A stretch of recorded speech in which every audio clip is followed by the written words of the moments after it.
सहना भवतु सहनौ भुनक्तु सह वीर्यं करवावहै तेजस्विनावधीतमस्तु मा विद्विषावहै।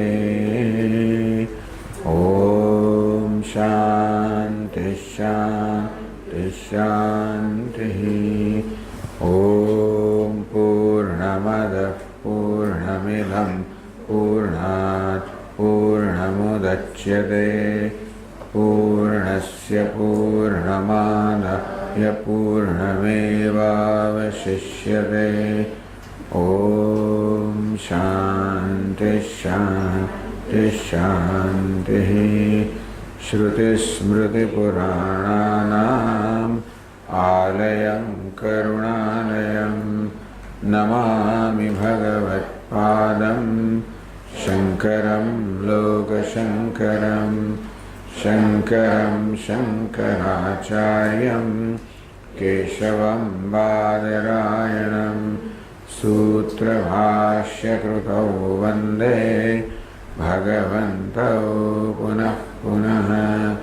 ईश्वरो गुरुरात्मेति मूर्तिभेदविभागिने व्योमवद्व्याप्तदेहाय दक्षिणामूर्तये नमः। सर्वतन्त्रस्वतन्त्राय सदात्माद्वैतवेदिने श्रीमते शंकरार्याय वेदांत गुरवे नमः। योऽवतीर्ण इहाचार्य रूपेण यतिनां मुदे श्रीमन्नारायणं वन्दे तं हरिं करुणानिधिं मननाख्यं प्रकरणं वासुदेवयतीश्वरैः रचितं विस्तरेणाद्य संग्रहेण प्रकाश्यते। बालानामुपकाराय मम विज्ञानसिद्धये तत्र श्रीबालगोपाल कृष्णः सन्निहितो भवेत्।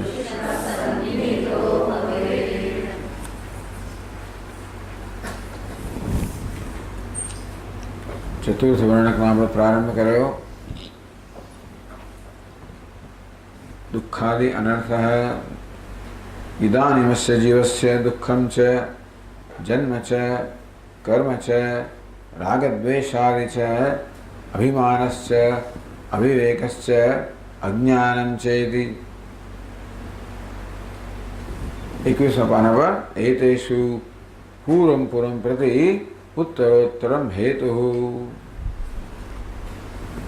तो હવે આપણે આની ચર્ચા કરશું। ગ્રંથકાર કહે છે કે જીવસ્ય દુઃખમ, જીવનો મુખ્ય પ્રશ્ન છે દુઃખ। મનુષ્યનો દુઃખ કહો, શોક કહો, વિષાદ કહો, એ મનુષ્યનો મુખ્ય પ્રશ્ન છે। એટલે ભગવદ્ ગીતા પ્રશ્ન ઉકેલવા માટે જ છે।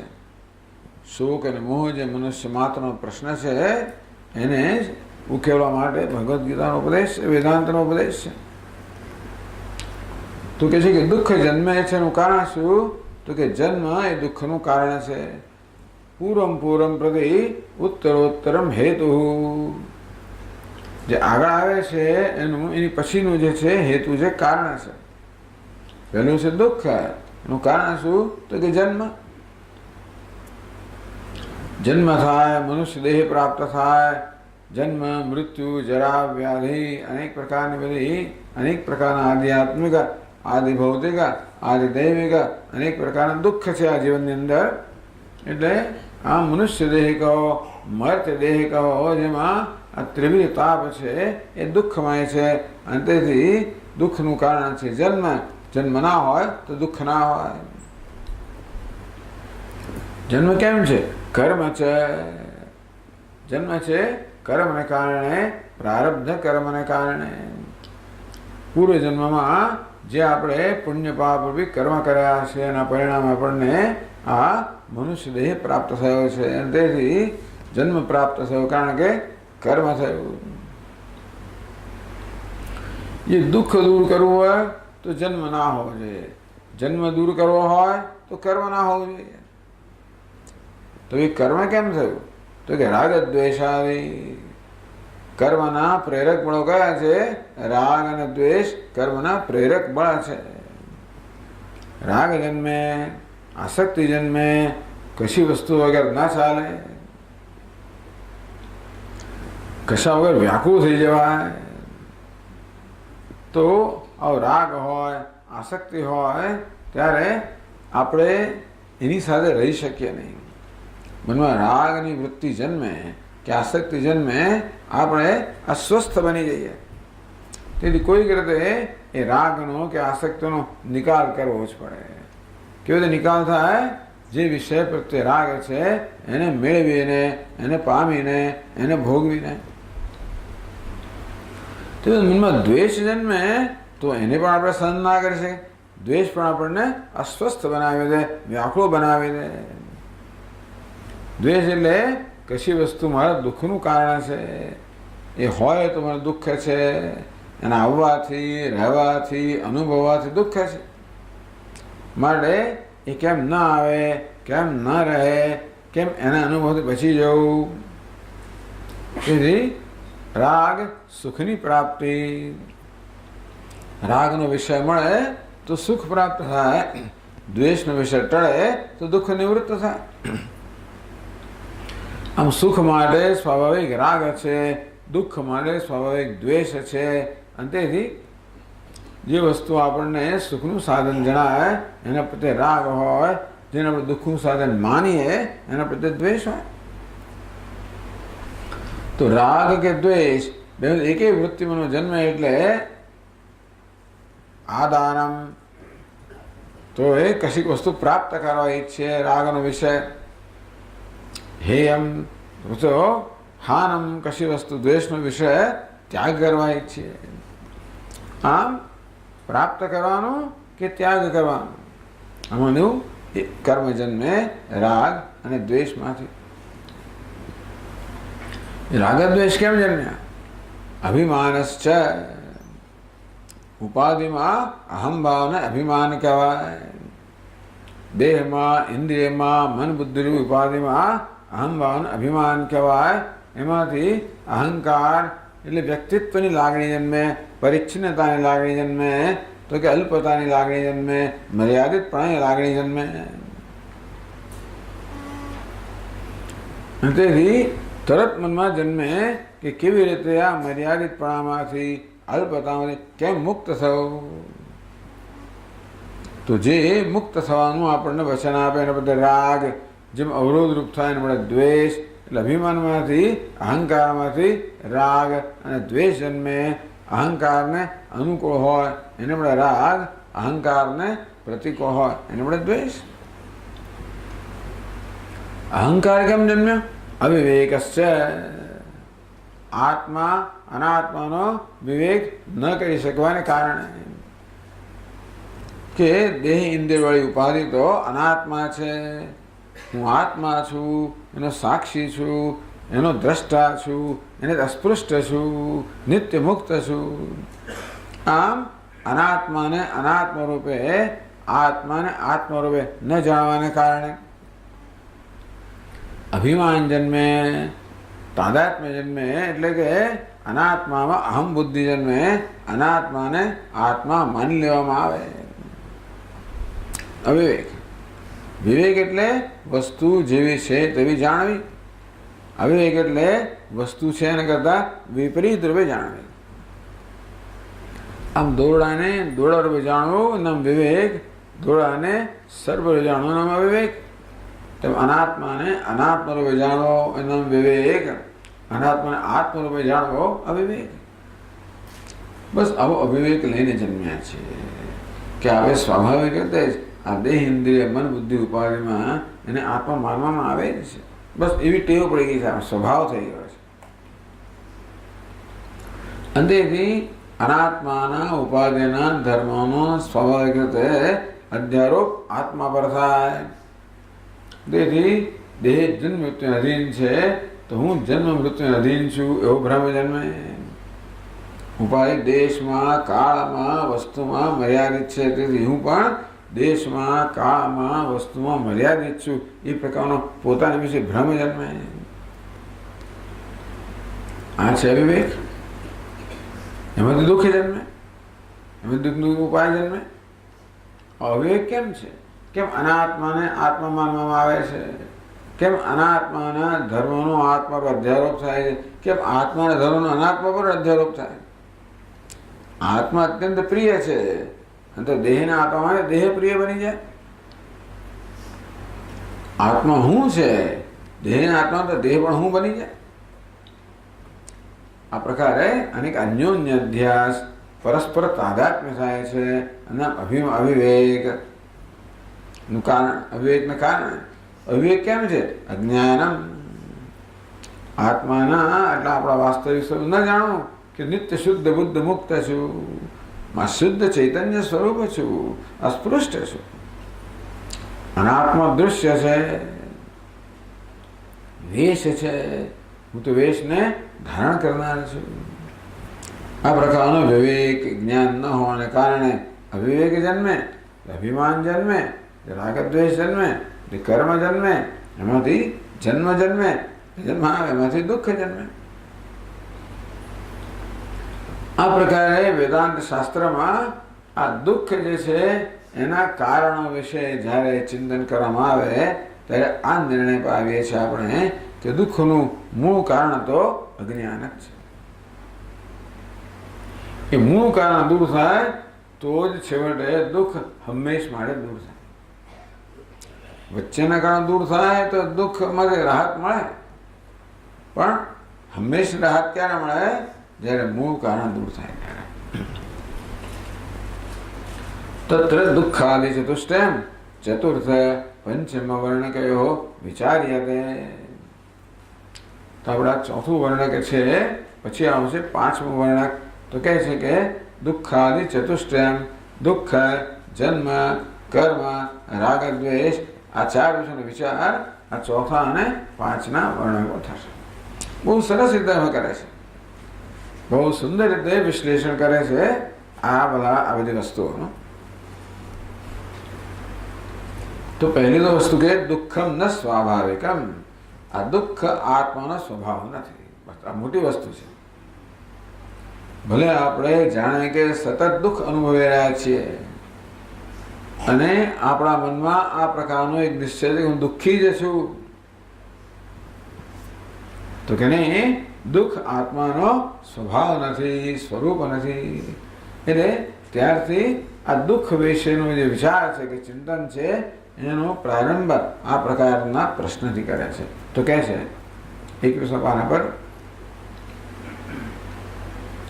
જીવાત્મનઃ દુઃખમ સ્વાભાવિકમ વા આગંતુકમ વા ઇતિ ચેત. આ વસ્તુનો નિર્ણય કરવો અત્યંત મહત્વનો છે કે જીવાત્માના દુઃખમ, જે જીવાત્મા છે એનું દુઃખ. દુઃખ તો બધાના અનુભવનો વિષય છે, તો જે દુઃખ આપણે અનુભવીએ છીએ સ્વાભાવિકમ વા આગંતુકમ વા, આ દુઃખ મારો સ્વભાવ છે માટે અનુભવું છું કે આગંતુક છે? આગંતુક કોને કહેવાય? આવનારું જનારું હોય એને આગંતુક કહેવાય. જે આવે પણ નહીં, જાય પણ નહીં, હંમેશ રહે એને સ્વભાવ કહેવાય. તો તેવી રીતે આગળ કહે છે કે શીતળતા એ જળનો સ્વભાવ છે, ઉષ્ણતા છે એ આગંતુક છે. આગંતુક વસ્તુ કોઈ કારણથી હોય, એ જળનો અગ્નિ સાથેનો સંયોગ કે સંપર્ક થાય ત્યારે જળમાં ઉષ્ણતા આવે, અને એ સંપર્ક જતો રહે તો ઉષ્ણતા પણ જતી રહે. એટલે ઉષ્ણતા જળમાં કેવી છે? આગંતુક છે, કોઈ કારણથી છે. એ કારણ છે ત્યાં સુધી ઉષ્ણતા છે, કારણ દૂર થાય ઉષ્ણતા જતી ને. પણ શીતળતા એ કેવી છે? સ્વાભાવિક છે, હંમેશા રહેવાની. ટૂંકમાં પાણી કે જળે શીતળ રહેવા માટે કોઈ પ્રયત્ન ના કરવો પડે. સ્વભાવ કોને કહેવાય? જે હોવા માટે કોઈ પ્રયત્ન ના કરવો પડે. આગંતુક કોને? એનું કોઈ કારણ નથી. પાણી ઠંડુ કેમ છે? અગ્નિ ગરમ કેમ છે? તો કે છે. અગ્નિ એ ગરમ હોવા માટે કોઈ કારણ નથી. સૂર્ય તેજસ્વી છે, કોઈ કારણ નથી. જળ ઠંડુ છે, કોઈ કારણ નથી. જે હોવા માટે કોઈ કારણ ન હોય, જે હોવા માટે કોઈ પ્રયત્ન ન કરવો પડે, એનું નામ છે સ્વભાવ. જ્યારે કશું હોવા માટે કારણ હોય, જે હોવા માટે પ્રયત્ન કરવો પડે. આમ જળના કિસ્સામાં ગરમ હોવા માટે કારણ છે અગ્નિ સાથેનો સંપર્ક. અને જો જળે ગરમ રહેવું હોય તો એને પ્રયત્ન કરવો પડે, અગ્નિ સાથે સંપર્ક જવાનો પ્રયત્ન કરવો પડે. એટલે બહુ જ મહત્વની આ વસ્તુનો નિર્ણય કરવો અત્યંત મહત્વનો છે કે વસ્તુ સ્વભાવ હોય કે આગંતુક છે. આ ઉષ્ણતા જળનો સ્વભાવ છે કે આગંતુક છે, નિર્ણય કરવો અત્યંત મહત્વનો છે. જેથી આપણે પછી એનું કઈ રીતે એની આપણે એની ચિકિત્સા કેમ કરવી, વસ્તુની ચિકિત્સા કેમ કરવી. આ વ્યાધિ છે એ સ્વાભાવિક છે કે આગંતુક છે? દેહમાં સ્વસ્થતા સ્વાભાવિક છે, વ્યાધિ આગંતુક છે. જે આગંતુક છે એ આવે ને જાય, સ્વસ્થતા તો રહે છે. જોકે આપણી અસ્વસ્થતા એટલી વધી ગઈ છે કે સ્વસ્થતા આગંતુક લાગે અત્યારે. અને વ્યાધિગ્રસ્તમ કલેવરમ, આ કલેવર જ્યારે વ્યાધિગ્રસ્ત હોય માટે બીજી જે સ્વસ્થતા તો ક્યારેક આવનારી જણે એમ લાગે છે. તેમ જીવનમાં પણ દુઃખ સદા હોય છે, સુખ તો ક્યારેક ક્યારેક આવતું જતું લાગે છે. દુઃખમ દુઃખમ દુઃખમ દુઃખમ દુઃખમ સુખમ, દુઃખમ દુઃખમ દુઃખમ દુઃખમ દુઃખમ સુખમ. એટલે પ્રશ્ન થાય કે સુખ તો ક્યારે આવનાર? ક્યારેક આવે છે અને જાય છે. દુઃખ તો હંમેશા હોય છે. એટલે પ્રશ્ન થયો કે આ દુઃખ મારો સ્વભાવ છે કે પછી આગંતુક છે? મોટાભાગના લોકો દુઃખને સ્વભાવ માને છે. વૈશેષિક લોકો, નૈયાયિક લોકો દુઃખને સ્વભાવ માને છે. મીમાંસક લોકો કર્તૃત્વ ભોક્તૃત્વના સ્વભાવ માને છે. તો પછી એનો ઉપાય જુદા પ્રકારનો હોય. આગંતુક હોય તો ઉપાય જુદા પ્રકારનો હોય, સ્વભાવ હોય તો ઉપાય જુદા પ્રકારનો હોય. મારી ઊંચાઈ છે, સ્વભાવ છે, એમાં ફેર કરવો તો જુદા પ્રકારનો પ્રયત્ન જોઈએ. ઉધરસ થઈ છે, આગંતુક છે, એને દૂર કરવા માટે જુદા પ્રકારનો ઉપાય હોય. એટલે આ વસ્તુ ચર્ચામાં લેવામાં આવે છે કે જીવાત્માને સુખમ દુઃખમ સ્વાભાવિકમ વા આગંતુકમ વા આગંતુકમ વા યદિ ચેત. તો આ જીવાત્મા દુઃખ છે એ સ્વાભાવિક છે કે આગંતુક છે, એવું જો પ્રશ્ન હોય તો આપણે શું વેદાંતને શું ઉત્તર આપે કે છે આગંતુકમ ઇતિ જ્ઞેયમ. આ પછી કોણ જવાબ છે મહત્વ? આ વેદાંતી જવાબ આવે છે. આગંતુકમ ઇતિ જ્ઞેયમ. બે જાણવું જોઈએ કે દુઃખ આગંતુક છે. આગંતુક એટલે આવનાર જનાર છે, કોઈક કારણથી છે, નૈમિત્તિક છે. નિમિત્તને કારણે નૈમિત્તિક કહેવાય. દુઃખ એવું છે નૈમિત્તિક છે, કોઈ નિમિત્તને કારણે છે. આવનારું જનારું છે, એને કોઈ લાવનારું છે. એટલા માટે જેવી રીતે કહ્યું ને, પડોશી રોજ સવાર પરમાં છાપ આવી જાય ઘરે ચાના સામે, શેના માટે? છાપું વાંચવા માટે. હવે એને દૂર કેમ કરો ભાઈ? એનું કારણ દૂર કરીએ તો એ આગંતુક છે, ઘરનો માણસ તો નથી જ, આવનાર જનાર છે, આવ્યા જ કરે છે. શું કારણ? એનું કારણ દૂર કરીએ તો કાર્ય દૂર થાય. શું કારણ છે? આ છાપું કારણ છે, એ દૂર કરો એ દૂર થઈ જાય. આવું છે. એટલે આ વ્યક્તિ આ કુટુંબની છે કે આગંતુક નક્કી કરવો ને પહેલા. ઘરનું માણસ તો ક્યાં જવાનું હતું? તો એને મળે જુદો ઉપાય કરવો પડે, કઈ ઉપાય હોય તો. ઘરનું જ માણસ હતો, ઉપાય જુદો કરવો પડે, પછી તો ડાયવોર્સ કંઈક જુદું કરવું પડે. આ હોય તો જુદું કરવું પડે. એટલે વેદાંતને ઉત્તર આપે છે આગંતુકમ ઇતિ ચેત. આ દુઃખ છે, આગંતુક છે, રોજ આવે છે, વારંવાર આવે છે, કારણ કે એને કંઈક આકર્ષણ છે, અહીંયા આગળ કંઈક કારણ છે. છાપા રૂપી આકર્ષણ કારણે રોજ આવે ને તેવી રીતે કંઈક કારણ છે જેને કારણે આ દુઃખ આવે છે. તો ભાઈ આગંતુક છે એમ કેમ, કે સ્વાભાવિક કેમ ના હોય? તો કે છે સ્વાભાવિકમ ઇતિ ચેત અનેક દોષા સંતિ. દુઃખ સ્વાભાવિક એટલે શું? સ્વભાવ હોત. જે ઉષ્ણતા એ અગ્નિનો સ્વભાવ છે, શીતળતા જળનો સ્વભાવ છે, તો દુઃખ પણ જો આત્માનો સ્વભાવ હોત તો અનેક દોષા સંતિ, અનેક બધા દોષ આવે. અનેક દોષ, કેવા દોષ? તો કે તર્કના દોષ, અનેક બધા દોષ એમાં રહેલા છે. ટૂંકમાં આ પ્રકારના વિચારમાં, કયા પ્રકારના નિશ્ચયમાં કે દુઃખ આત્માનો સ્વભાવ છે, એ પ્રકારના નિશ્ચયમાં અનેક પ્રકારના દોષ રહેલા છે. એટલે તમે એ પ્રકારનો નિશ્ચય કરો કે દુઃખ જ મારો સ્વભાવ છે, એનો અર્થ એ થયો કે તમે બરોબર વિચાર્યું નથી. તમારો વિચાર, તમારી વિચારસરણી કેવી છે? દોષજનક છે, દોષયુક્ત છે. તો કહે છે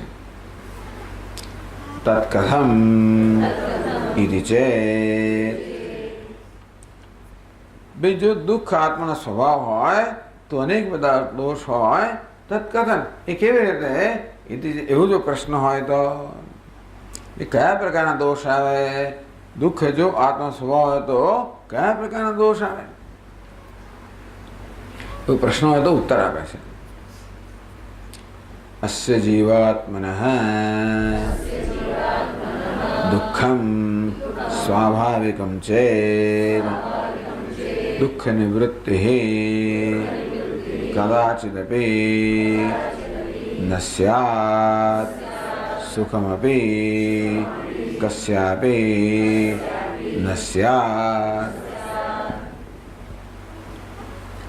એમ કેમ કહો છો કે દુઃખ જો આત્માનો સ્વભાવ હોય તો અનેક દોષ આવે?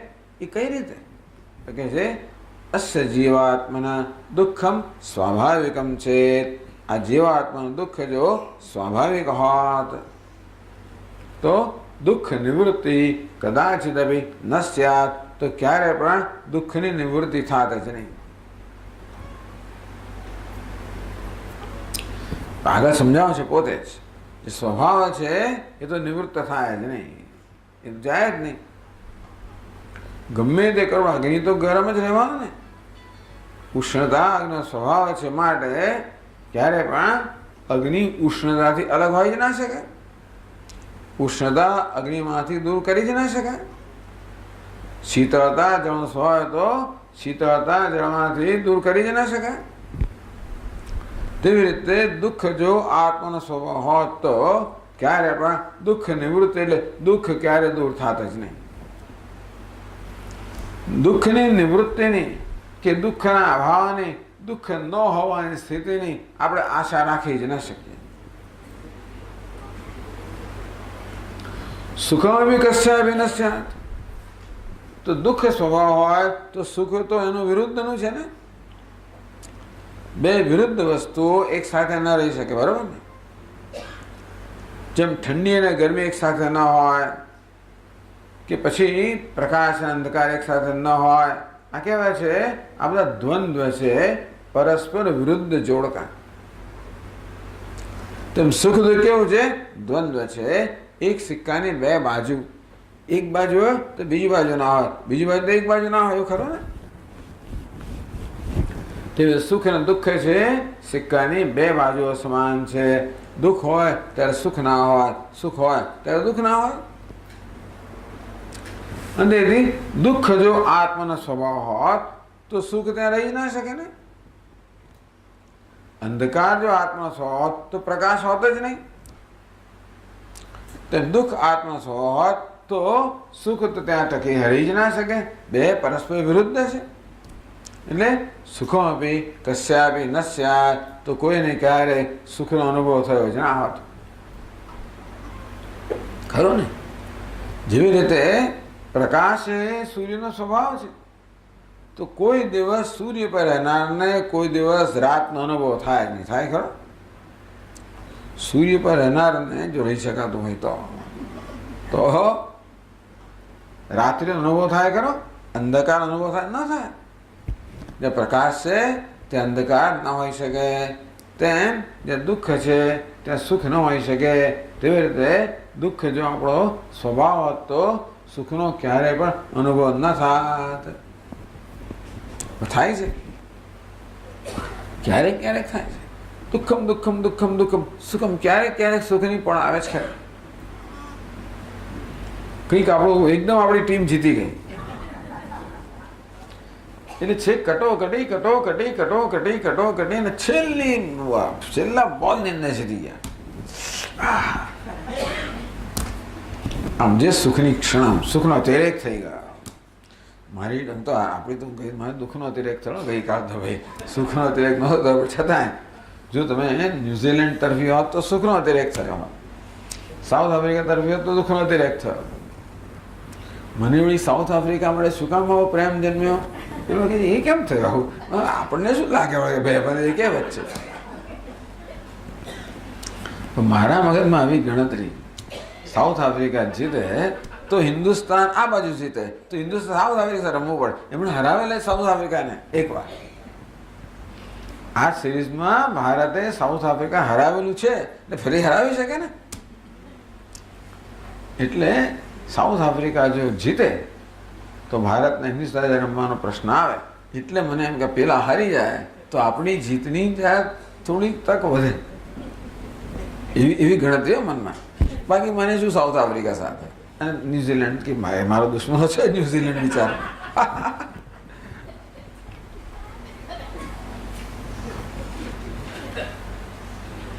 છેલ્લી ઓવર સુધી એક જ બોલ બાકી ત્યાં સુધી ચાલી વાત. છેલ્લી એક સિક્સર લગાવે ને બધું ખલાસ થઈ ગયું બિચારા. હા, બધું પાણી ફરી ગયું. પણ એ સિક્સર ન લાગ્યો હોત તો અને કેચ થઈ ગયો હતો એ સિક્સર વખતે હા હા હા હા શું આનંદનો તિરેક થઈ ગયો. શું વાત છે! એવું બને જરાક જો થોડોક એનું બળ ઓછું પડ્યું હોય તો છેક બહાર અંદર પડે તો તૈયાર જ હોય. એ ઇઝીમાં સરળમાં સરળ કેચ હોય પાછું.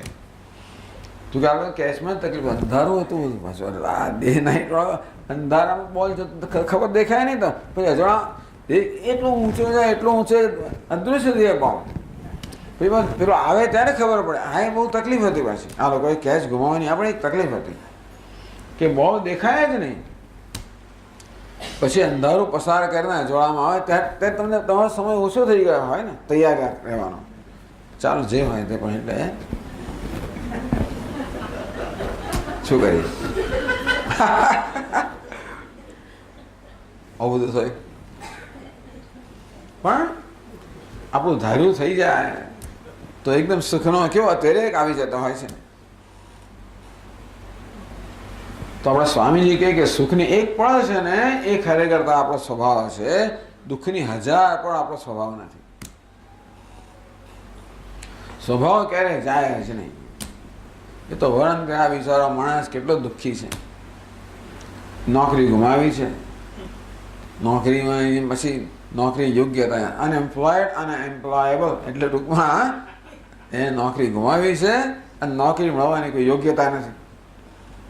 સાસુ તેના ઘરે જ છે, અનેક પ્રકારની મુશ્કેલીઓ કરે છે, એના શાળા એની પાસેથી ઉછેરના પૈસા લઈને આપતો નથી, વગેરે કેટલા પ્રશ્નો બધા છે.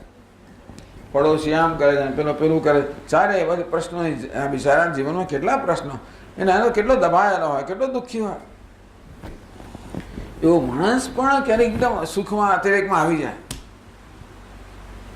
કે એકાદ એને ટૂચકો જોક સાંભળી લીધી, એકદમ સુખમાં અતિરેક આવી જાય, ભૂલી જાય બધું અને એકદમ આનંદમાં આવીએ. એ શું બતાવે છે કે દુઃખ ખરી પડ્યું. એક આવી જોક સાંભળીએ આપણે અને આપણું દુઃખ ખરી પડે, જોક યાદ કરવી પડશે પાછી. કેટલી બધી વાંચીએ પણ એ ક્યાંની ક્યાં જતી રહે છે ખબર નથી પડતી.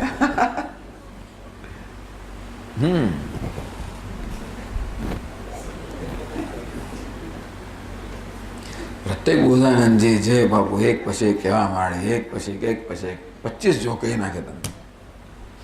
એ કે મને કે કશું યાદ રહેવા નથી તમને. એ કહે કે જો એક માણસ હતો, મારવાડી એવો શબ્દ વાપરે, 7મા માળથી પડ્યો, ભૂલથી પડ્યો એટલે પડ્યો. એનું ઘર 3જા માળે હતું.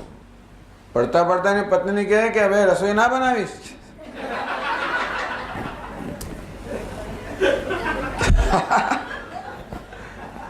આ તો બીજી જો કહેવાય, પછી બીજી યાદ આવી મને કે એકવાર આવું જ એક મારવાડીની જ વાત છે. એ કોઈ ના હોય તો સારું હોય. પણ એક પેલો અરબસ્તાનનો એક શેખ હતો, બહુ ધનવાન માણસ. એને એકદમ લોહીની જરૂર પડી, બ્લડની. આ માણસે પોતાનું બ્લડ આપ્યું, પેલો માણસ સાથે થઈ ગયો. એને એક અવળી ગાડી આપી દીધી પેલા. 6 મહિના થયા, ફરી પાછો એવો જ સંજોગ ઉભો થયો. વળી પાછી પેલાને બ્લડની જરૂર પડી, પાછું એને બ્લડ આપ્યું, પાછું પેલા સાજો થયો. ત્યારે પહેલા 1000 રૂપિયા મોકલા. કે આવું કેમ કર્યું? કે 6 મહિનાથી મારવાડી બ્લડ છે ને મારામાં, એટલા માટે.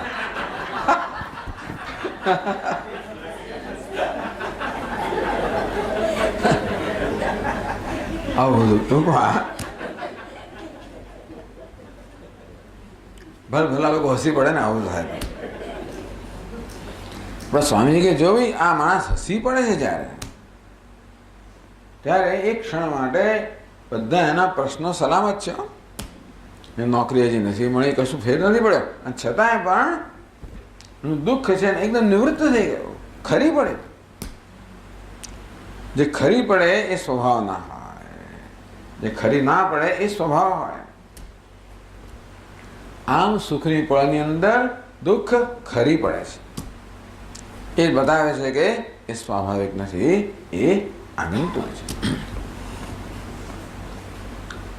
દુઃખમ સ્વાભાવિકમ છે. દુઃખ જો આપણો સ્વભાવ હોય તો દુઃખ નિવૃત્તિ કદાચ ન સ્યાત, તો ક્યારે દુઃખમાંથી છુટકારો થતો છે નહીં. સુખમાં બી કશાભી ન સ્યાત. અને આ દુઃખ સુખનું વિરોધી હોવાને કારણે, દુઃખ હોવાને કારણે સુખ ત્યાં આવી જ ના શકે, અને માટે કોઈને સુખનો અનુભવ જ ના થાય.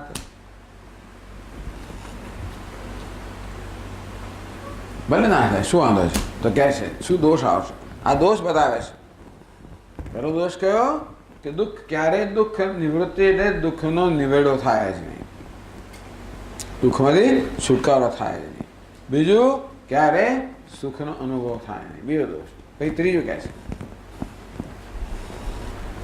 સત્કર્મ યોગ ધ્યાન ઉપાસનેષુ કસ્યાપી પ્રયત્નો ન સ્યાત.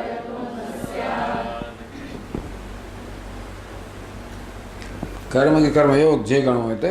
ટૂંકમાં માણસ કેટલો બધો પ્રયત્ન કરે છે ને માટે સુખ માટે, કેટલી પ્રાર્થનાઓ કરે, કેટલી યાત્રાઓ કરે, કેટલું બધું કરે. આમ સુખ માટે સામાન્ય માણસો બીજા બધા દુનિયાવી પ્રયત્નો કરતા હોય છે, પરિશ્રમ કરે, અંતેથી ધન ઉપાર્જનનો પરિશ્રમ કરે વગેરે, એ પણ સુખ માટે જ છે. એ તો એને સમજાય. પણ જે લોકો ધાર્મિક લોકો છે, આસ્તિક લોકો છે, જે લોકોને શાસ્ત્રમાં શ્રદ્ધા છે એ લોકો તો શાસ્ત્રમાં જેનું વિધાન કરવામાં આવ્યું છે એ ઉપાયોનું અનુષ્ઠાન કરે. તો કહ્યું છે ભાઈ પુણ્ય વય પુણ્યેન કર્મણા ભવતી. પુણ્ય કર્મ કરો તો પુણ્ય પ્રાપ્ત થાય તો સુખ પ્રાપ્ત થાય. પાપ કર્મ કરો તો દુઃખ પ્રાપ્ત થાય. પુણ્ય કર્મ કરો તો સુખ પ્રાપ્ત થાય. કર્મણ સુકૃતસ્યાહુ સાત્વિકમ નિર્મલમ ફલમ રજસસ્તુ ફલમ દુઃખમ અજ્ઞાનમ તમસ ફલમ. એટલે સત્કર્મ કરીએ તો સત્વગુણ સુખ પ્રાપ્ત થાય. દુષ્કર્મ કરીએ તો રજોગુણ દુઃખ પ્રાપ્ત થાય. એટલે માણસ શું કરે? પ્રયત્નપૂર્વક સત્કર્મ કરે. શેને માટે? જેથી સુખ પ્રાપ્ત થાય. ટૂંકમાં લોકો બધા સુખ પ્રાપ્તિનો પ્રયત્ન કઈ રીતે કરતા હોય છે? સત્કર્મ કરવા દ્વારા, પુણ્ય કર્મ કરવા દ્વારા. અને સત્કર્મ કરવામાં પરિશ્રમ રહેલો છે. કેમ? કારણ કે આપણી જે પેલી નકારાત્મક વૃત્તિઓ છે એને આપણે એનું નિયંત્રણ કરવું પડે તો સત્કર્મ થાય ને. ચાલો ભાઈ આ નવરાત્રિ છે, અલુણા કરું, સત્કર્મ કરું. અંદરથી પછી પેલો જન્મે, શું જન્મે? ઈચ્છા જન્મે કે ચાલો જરા કંઈક ખાખરો ખાઈ લઉં, જરા કંઈક ભજીયું ખાઈ લઉં, જરા ચવાણો ખાઈ લઉં, ટૂંકમાં મીઠું ખાઈ લઉં. આવું તો કરું. જ્યારે તમે જે વ્રત એના કરતા ઉલટી વસ્તુ મનમાંથી જન્મે કે હું ગળપણ નહીં લઉં તો એ લેવાની ઈચ્છા જન્મે. મીઠું નહીં ખાવ એ નહીંતર કોઈ મીઠાની ઈચ્છા ના જન્મે. આ વખતે જન્મે છે તો એ પ્રકારની ઈચ્છા કે આવેગ કહેવાય. એવા આવેગને આપણે કાબૂમાં રાખીએ તો જ આપણે આપણા વ્રતનું પાલન કરી શકીએ. અને આપણામાં આવા બધા રાગ દ્વેષના આવેગો રહેલા જ છે. ટૂંકમાં આપણા જીવનમાં સત્કર્મ કરવામાં કે પુણ્ય કર્મ કરવામાં રાગ દ્વેષ આવેગો એ બહુ આપણે મળે વિઘ્નરૂપ છે. મન જો સાત્વિક હોય તો આપોઆપ સત્કર્મ થાય. મનમાં રજોગુણ હોય, તમો ગુણ હોય તો આપણને દુષ્કર્મમાં પ્રેરે. રાગ દ્વેષ આપણને દુષ્કર્મમાં પ્રેરે કે સત્કર્મ કરતા અટકાવે. જાણીતી વસ્તુ છે. કામેશ ક્રોધેશ રજોગુણ સમુદ્ભવ મહાશનો મહાપાપમાં વિદ્યેન મે વૈરિણમ. કામેશ ક્રોધેશ. અર્જુન, આ કામ ક્રોધ જે આવેગ છે એ આવેગ તો ક્યારેય એનું પેટ ભરાય નહીં. મહાપાપમાં બધા પાપ કરાવનાર છે. એટલે જ્યાં સુધી આપણા મનની અંદર રાગ દ્વેષ કે ઈર્ષ્યા વેર ઝેર આ પ્રકારના આવેગો રહેલા છે ત્યાં સુધી સામાન્ય રીતે કહ્યું ને દ્વયા પ્રાજાપત્યા તો કનીયસા દેવા જાયા અસુરા કનીયસા દેવા. બે પ્રકારની વૃત્તિઓ છે, આસુરી વૃત્તિ અને દૈવી વૃત્તિ. એમાં દૈવી વૃત્તિની હંમેશા અલ્પ સંખ્યા હોય, આસુરી વૃત્તિની બહુ સંખ્યા હોય. એટલે મનમાં આસુરી વૃત્તિઓ છે, આવેગો છે, એમનું જાણે કે પ્રબળતા વધારે હોય છે. એટલે આપણા મનમાં પેલી દૈવી વૃત્તિને ટકાવી રાખવી. કોઈ દાન આપવાનું હોય તો એ પ્રકારની ઉદારતાને મનમાં ટકાવી રાખવી.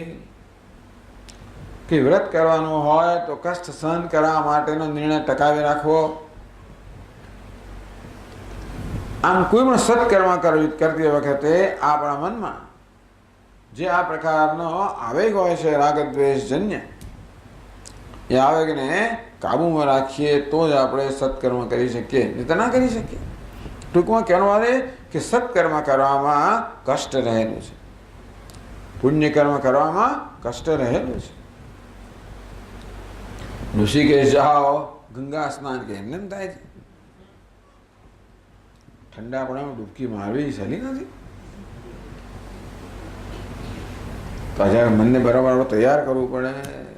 ત્યાં ગયા પછી થોડા આમ ધ્યાન કરવું પડે, પછી ડૂબકી લગાવો, થથરી જવાય. પણ સત્કર્મ કરવું છે ને ભાઈ. ગંગામાં આપણે સ્નાન કરીએ તો બધા પાપો નષ્ટ થઈ જાય. પાપ દૂર કરો તો સ્નાન કરવું પડે. સવારમાં 5 વાગ્યામાં રુદ્રાભિષેક બહુ સરસ છે. 5 વાગ્યા તૈયાર થઈને જવું પડે.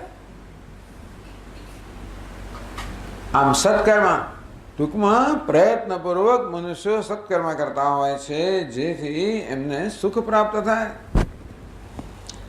યોગ, ધ્યાન, ઉપાસનેશુ, આસન, પ્રાણાયામ આ બધું તમે કરો. ધારણા, ધ્યાન આ બધું કરો.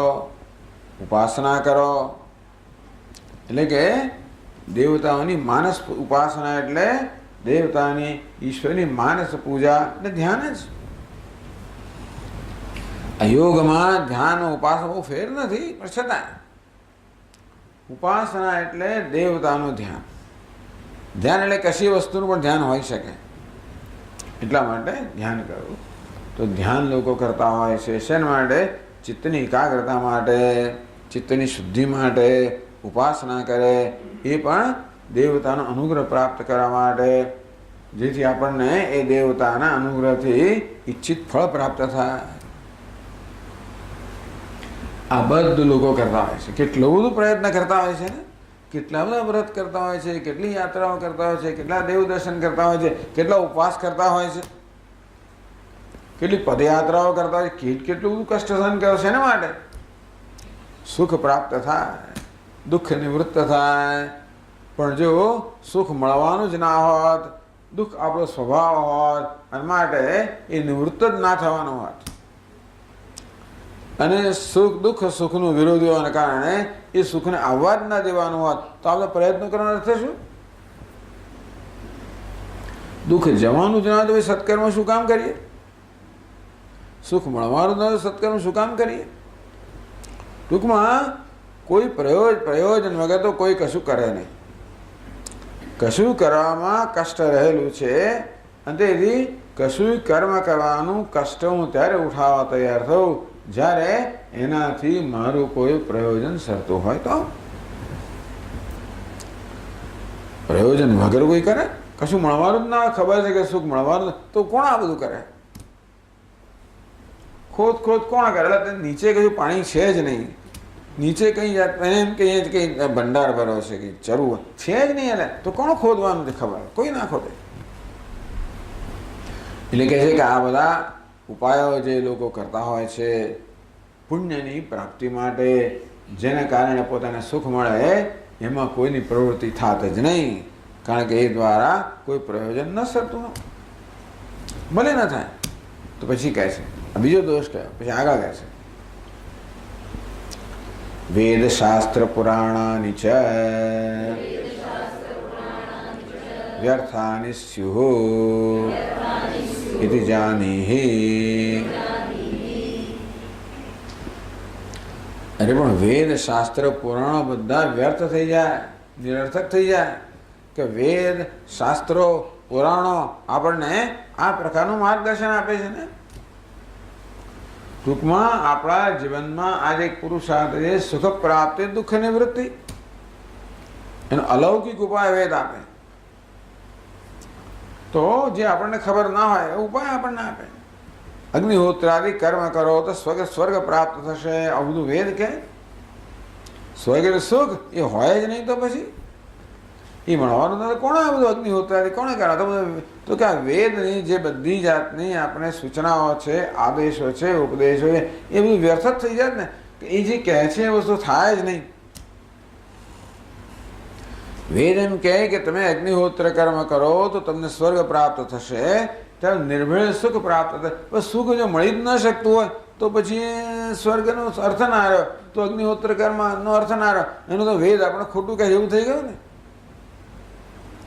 વેદ એવી વસ્તુ કહે છે જે શક્ય જ નથી. વેદ કહે છે ફલાણું કર્મ કરો તો તમને સુખ પ્રાપ્ત થશે, પણ સુખ પ્રાપ્ત થવાનું જ ના હોય તો પછી વેદ જે કહ્યું એ તો આપણને ગેરમાર્ગે દોરે એવું કહ્યું ને. અર્થાત વેદનું કહેવું નિરર્થક છે. અને બીજા શાસ્ત્રો પણ વેદ પર જ આધારિત છે.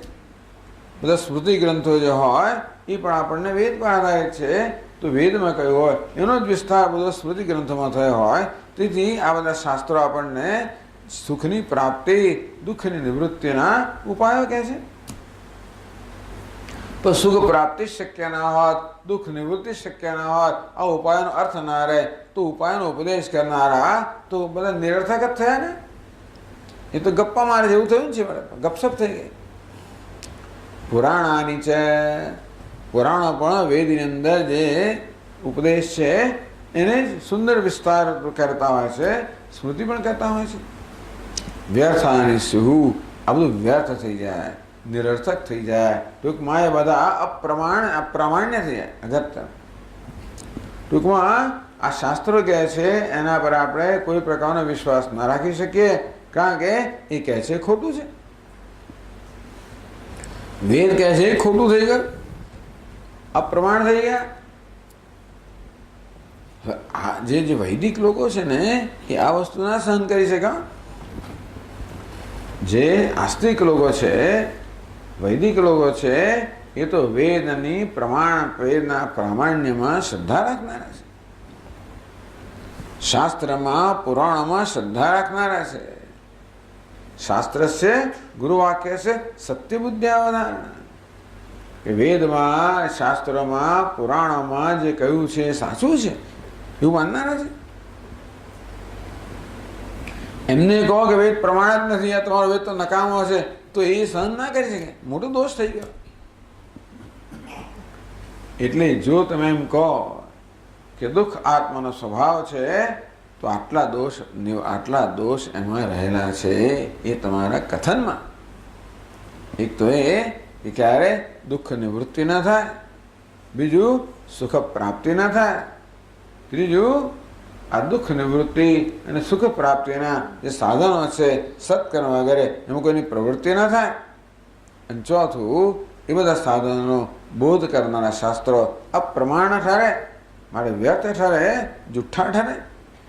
આવા 4 દોષ આવે જો તમે દુઃખને આત્માનો સ્વભાવ માનો તો.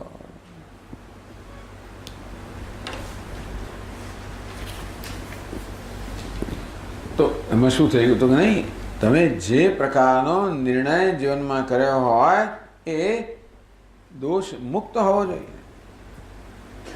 આપણે જીવનમાં જે નિર્ણય કર્યા હોય, નિશ્ચય કર્યા હોય, આપણી જે સમજ હોય એ સમજ દોષયુક્ત હોય તો એ સમજ તો ખોટી ગમે ને. આપણે ગેરમાર્ગે દોરવા. ટૂંકમાં આપણે જીવનમાં આપણી સમજ પ્રમાણે બધું કરતા હોઈએ છીએ. સમજ ખોટી હોય, આપણે જે કરીએ ખોટું જ ઠરે. ઈશ્વર છે કે નહીં એ સમજ કોઈ કે ઈશ્વર નહીં એમ કે અસત નિવસ ભવતી અસત બ્રહ્મેદ વેદ છે. બ્રહ્મ નથી કોઈ કહેનારો પોતે ન હોવા બરોબર બની જાય છે, એનું જીવન વ્યર્થ જાય છે. અસ્તિ બ્રહ્મે છે વેદ સંત વેદમ તતો વિદુર. જે બ્રહ્મ છે, ઈશ્વર છે એવું માનનારો, શ્રદ્ધા રાખનારો છે, એનું જીવન પણ ખરેખર સાર્થક બને છે. એટલે આપણી સમજથી નક્કી થાય. જીવન નિરર્થક થઈ જાય જો ખોટી સમજ હોય તો, જીવન સાર્થક બને જો સાચી સમજ હોય. ખોટી સમજ કોને કહેવાય? જે સમજમાં આ દોષ રહેલા છે એ ખોટી સમજ કહેવાય. જે દોષ મુક્ત છે, જે દોષયુક્ત છે એ ખોટી સમજ છે, જે દોષ મુક્ત છે એ સાચી સમજ છે. બીજું પેલો ભલે ને મને વાંધો નથી એવું કહી દઈએ તો, પણ એનો અર્થ એ થયો કે તું તારું જીવન જે જીવી રહ્યો છે એ ખોટી સમજના આધારે જીવે. એનો અર્થ એ થયો કે તારું જીવન તું વેડફી રહ્યો છે. એટલા માટે સાચી સમજ તો વેદાંત છે એ સાચી સમજ પર સૌથી વધારે ભાર આપે છે.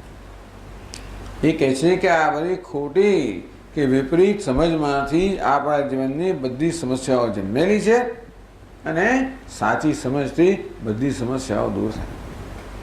શું સ્વામી વાત કરો, સાચી સમજ શું દૂર થાય? ભાઈ નોકરી જતી સાચી જતી આવી જવાની, નોકરી પાછી આવશે. મને તાવ આવે છે એમને જતો રહેશે સમજથી. સાચી સમજ કોને કે મને તાવ આવે છે? કોને તાવ આવે છે? વેદાંતને કોને તાવ આવે છે? તાવ ક્યાં છે? તાવ આત્મામાં છે કે શરીરમાં છે? આ શરીર આત્મા છે એ પ્રકારની સમજથી હું આ નિર્ણય પર આવ્યો કે મને તાવ આવ્યો, મને દુઃખ પડ્યું, મારું અપમાન થયું. તાવ તો છોડો ને ભાઈ, તાવ તો આવે તો આપણે સહન કરવું પડે, પણ મારું અપમાન થયું. કોનું અપમાન થયું? અહંકાર તું કોણ છે? તો અહંકાર છે. હું અહંકાર એ પ્રકારની સમજ પરથી આ નિર્ણય થયો ને મારું અપમાન થયું, બસ એટલે દુઃખી થઈ ગયો ને. હું કોણ છું? આ માન અપમાન બધા માન અપમાન હું પર છું. એવું જો જ્ઞાન એ સાચી સમજ હોત તો આ વસ્તુઓ મને સ્પર્શી ના શક્યો હોત ને, ખરું કે નહીં? ટૂંકમાં વેદાંત શાસ્ત્ર કહે છે કે જે કંઈ દુઃખ પડે છે બધું દુઃખ આ અવિવેકમાંથી ખોટી સમજમાંથી જ આવે છે. અને માટે સાચી સમજ હોવી એ જ સૌથી મહત્વનું છે. એ આપણા ગ્રંથ આપે છે. ખોટી સમજ કોને કહેવાય? દોષયુક્ત સમજ એટલે ખોટી સમજ, દોષમુક્ત સમજ એટલે સાચી સમજ. એટલા માટે આ દોષો તરફ આપણું ધ્યાન દોરવામાં આવ્યું. બીજું બી તમારી આ સમજ છે કે દુઃખ તો આત્માનો સ્વભાવ છે એવી સમજ તમે ધરાવો છો. એ સમજમાં આટલા આટલા દોષ રહેલા છે, માટે તમારી એ સમજ બરોબર નથી. એ પ્રકારે અહીંયા ચર્ચાનો પ્રારંભ કરે છે. આપણે આવતી વખતે જોઈશું. ઓમ પૂર્ણમદ પૂર્ણમિદમ પૂર્ણાત પૂર્ણમુદચ્યતે પૂર્ણસ્ય પૂર્ણમાદાય પૂર્ણમેવાવશિષ્યતે. ઓમ શાંતિ શાંતિ શાંતિ. શંકરં શંકરાચાર્યં કેશવં બાદરાયણં સૂત્રભાષ્યકૃતૌ વંદે ભગવन्तૌ પુનઃ પુનઃ. ઈશ્વરો ગુરુરાત્મેતિ મૂર્તિભેદવિભાગિને વ્યોમવદ્વ્યાપ્તદેહાય દક્ષિણામૂર્તયે નમઃ. ઓમ શાંતિ શાંતિ શાંતિ. હરિ ઓમ. શ્રી ગુરુભ્યો નમઃ. હરિ ઓમ.